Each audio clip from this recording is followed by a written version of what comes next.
G'day, Michael here.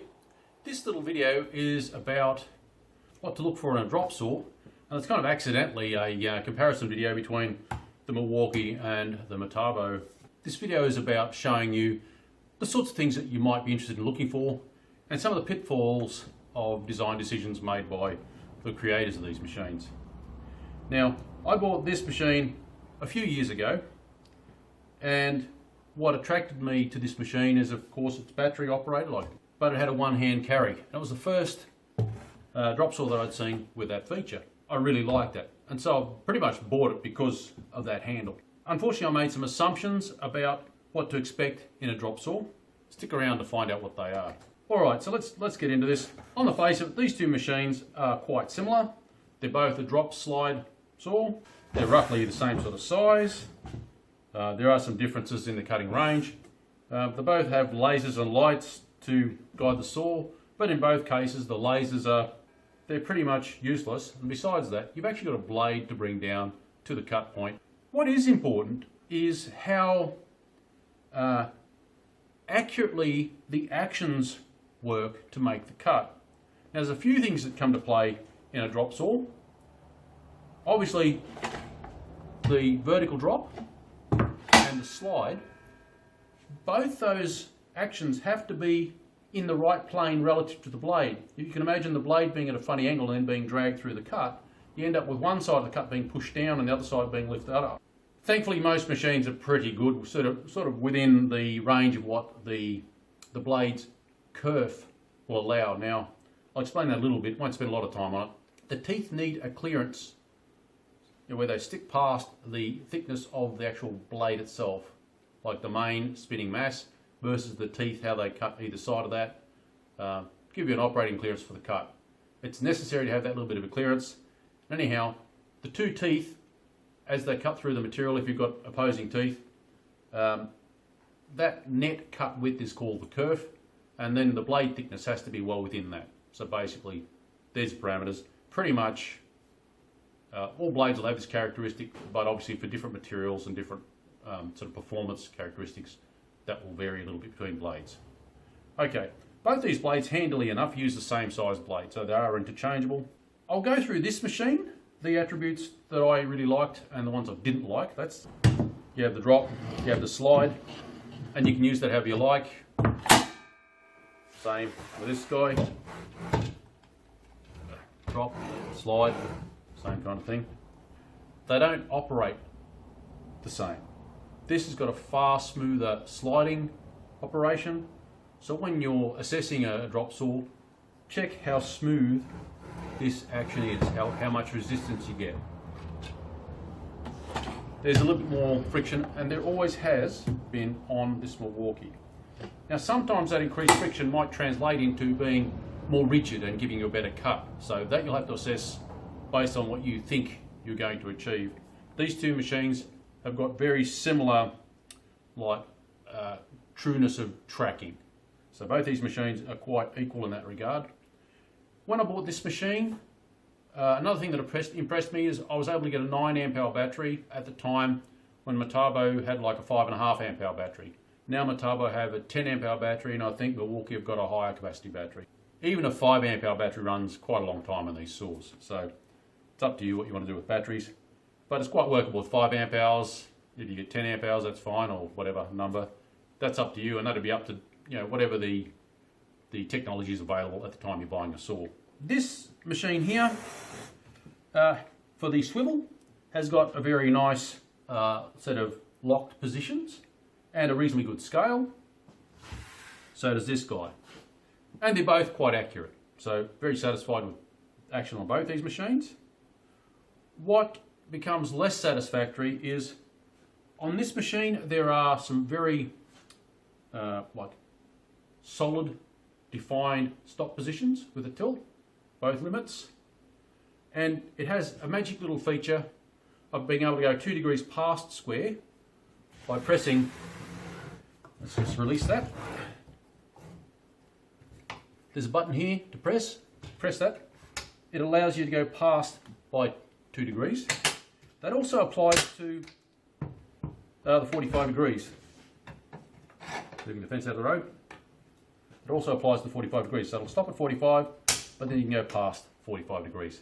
Now that allows you, if you're working with, say, gyprock wall, or maybe you call that plasterboard where you are, or perhaps drywall, you have a metal edge on the corner of the walls, which produces a slightly sharper angle. And you may want the miter cut on, say, a skirting board to be a little bit more sharp than 90 degrees. This tilt allows you to do that. This machine does not have that facility. You basically have a limit at 45 and at 90 degrees. But what disappointed me when I bought this machine is the limits actually press against this locking screw.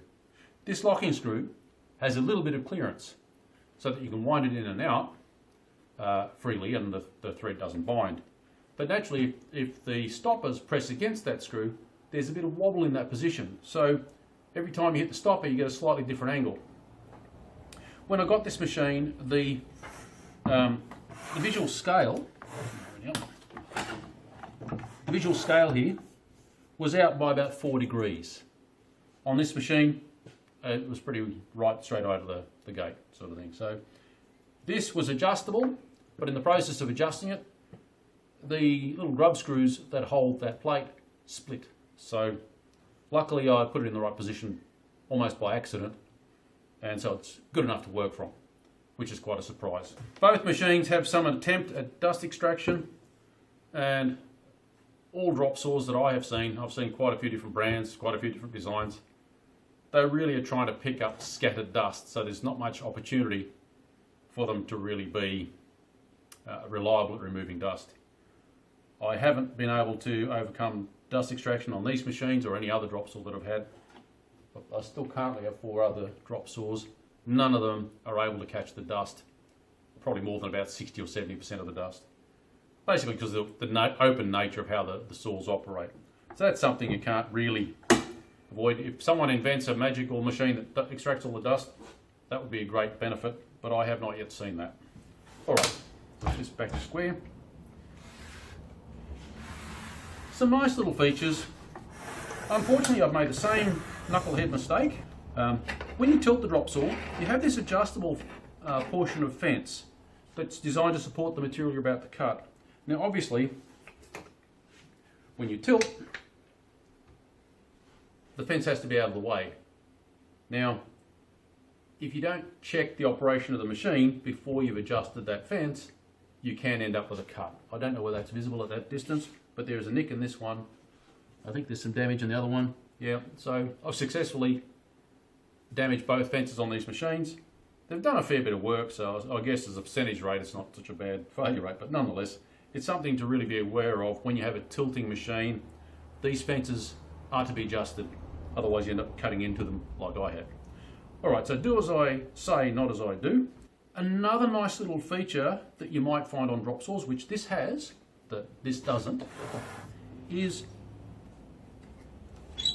little outriggers to support material, so that when you're holding the part, there's something to make it a little bit easier to hold longer parts in position. You usually end up putting some sort of support further apart. Often you can get a fold-up stand to put your drop saw on. I usually end up using these guys on the floor because on building site I tend to make 3 or 4 cuts on a given site because I'm doing like sliding door tracks or a skirting board or something of that nature.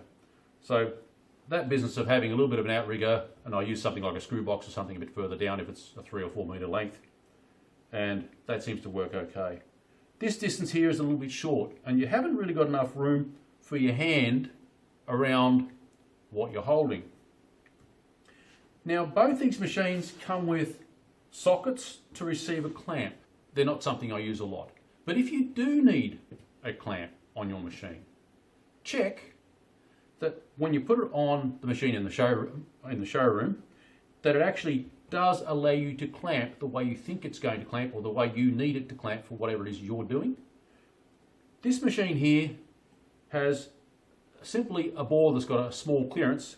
When you put that shaft in the socket, the cantilever load of you tightening the clamp makes it grip in the socket. So you can put it in the socket, put it anywhere you like, tighten the clamp, and that holds firmly.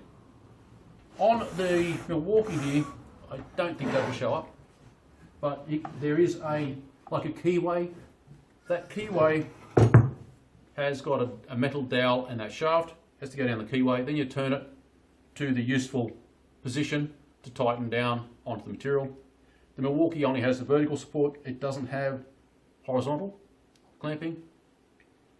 And interestingly enough, they made quite a bad error on this side, that when the dowel travels through the keyway, the clamp is in exactly the right spot to clamp. And you can't really use the clamp at all because it basically lifts back out of the keyway.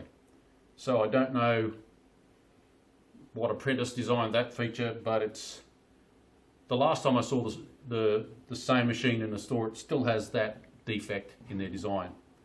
So that's two design defects in the Milwaukee so far. The stopper going against the locking screw, so it doesn't actually give you accurate 45s and accurate right angles.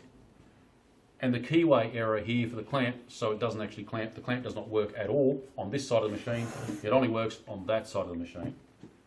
I mean, you tend to use it mostly on the left-hand side because that's the open side without the motor. The only time you would potentially use the right-hand side of the machine is you've got the blade tilted and you're cutting. Another thing that I find about this Milwaukee is this guard doesn't move far enough out of the road when you operate the handle. That action doesn't produce quite enough clearance. Compared to, say, the Metabo, oops, better lock that. The guard on the Metabo clears the material, so it doesn't actually provide any resistance when you're plunging into the cut.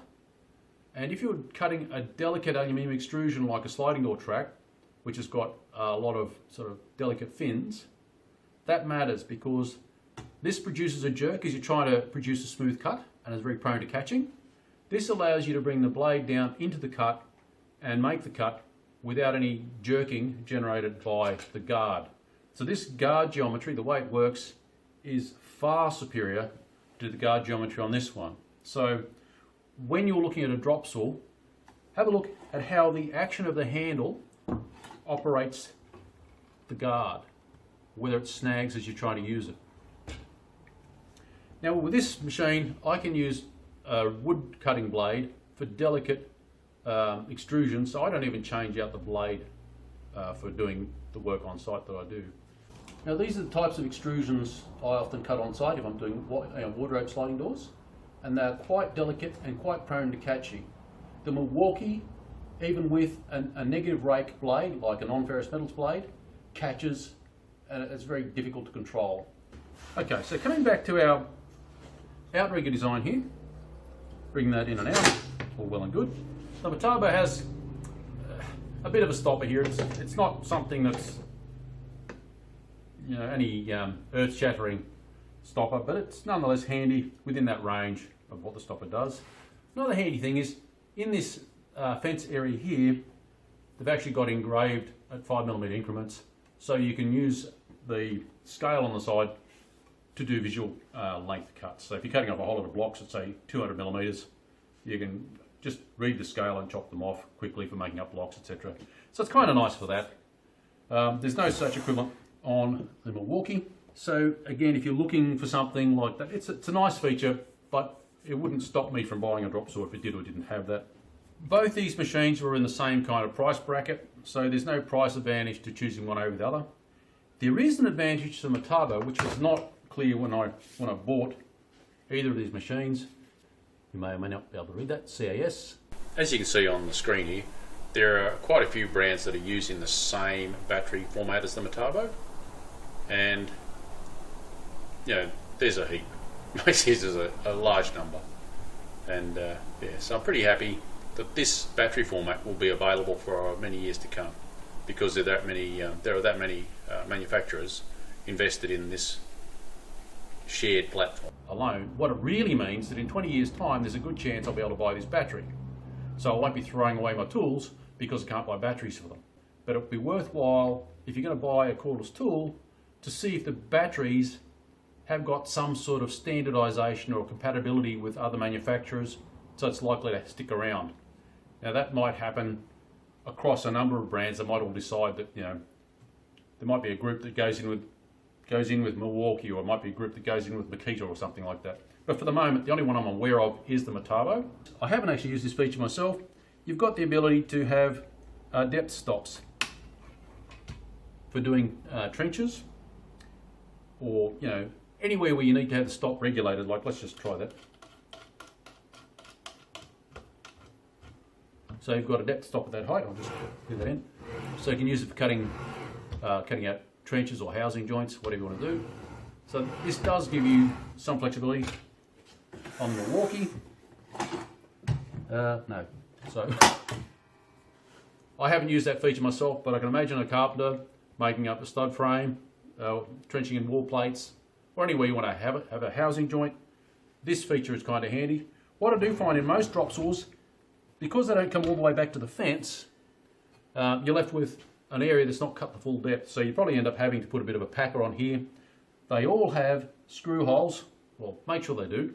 They all have screw holes, so you can mount like another piece of timber or something to the front to generate an extra fence or a full fence, so that there's no gaps in this area, which is also handy if you're cutting small pieces. Small pieces will often travel through between fences and they can potentially jam and so forth. But by adding a fence and then actually cutting through the fence with the saw, you end up with a minimum size gap between the fence parts.